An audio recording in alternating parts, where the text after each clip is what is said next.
저는 섬에서 태어나고 자랐습니다. 어린 시절 아버지가 배를 타고 나가시면 어머니는 장독대 뒤편 대나무 받침 위에 정한수를 떠놓고 기도하시곤 했습니다. 초등학교 4학년 되던 해, 푸른 바다가 아름다운 고향을 떠나야 했는데요. 신병을 앓던 어머니를 위해서였습니다. 교회에 다니면 나을 수 있어요. 이웃의 말에 신내림을 포기한 어머니와 형 그리고 저는 열심히 기독교 신앙을 했습니다. 그 일을 계기로 저희 가족은 면 소재집 무트로 이사하게 된 것이죠. 이후 저와 형님은 교회 재단이 운영하는 중고등학교를 다녔습니다.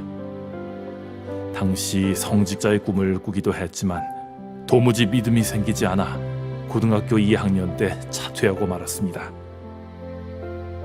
그리고 성년이 되어 서울에서 사회생활을 시작했습니다. 하지만 마음 한구석이 텅 빈 것 같은 허전함이 밀려왔습니다. 그래서였을까요? 저도 모르게 다시 교회에 나가게 됐습니다. 얼마 뒤 지인을 통해 대순진리회를 다니고 있던 아내의 말, 여보, 하느님이 이 땅에 다녀가셨어요.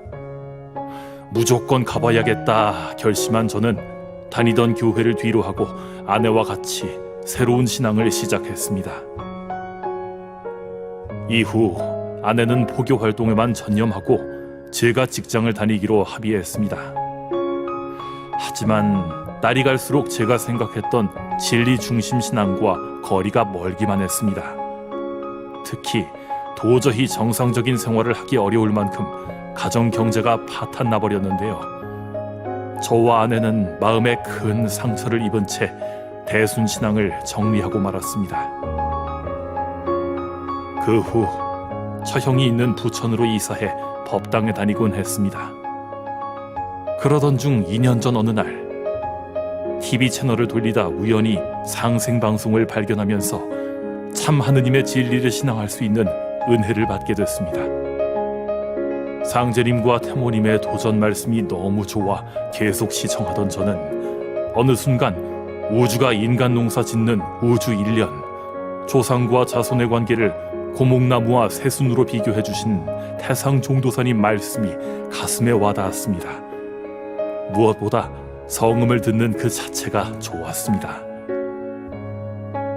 그리고 종도사님의 환단곡이 북콘서트, 한민족의 잃어버린 9,000년 역사를 찾기 위해 애쓰시는 모습을 보면서 방송국에 전화해봐야겠다 생각이 들었습니다. 이후 인천 주안도장을 방문해 수호사님과 상담하고 입도 교육을 받게 됐습니다. 진리 공부를 하면서 상제님을 향한 믿음과 가을 개벽에 대한 확신이 들어 입도를 결심하게 됐습니다. 예전 대순신앙의 안 좋은 경험 탓에 주저하는 아내가 마음에 걸리긴 하지만 언젠가 꼭 상제님 진리를 같이 신앙할 것이라 믿습니다.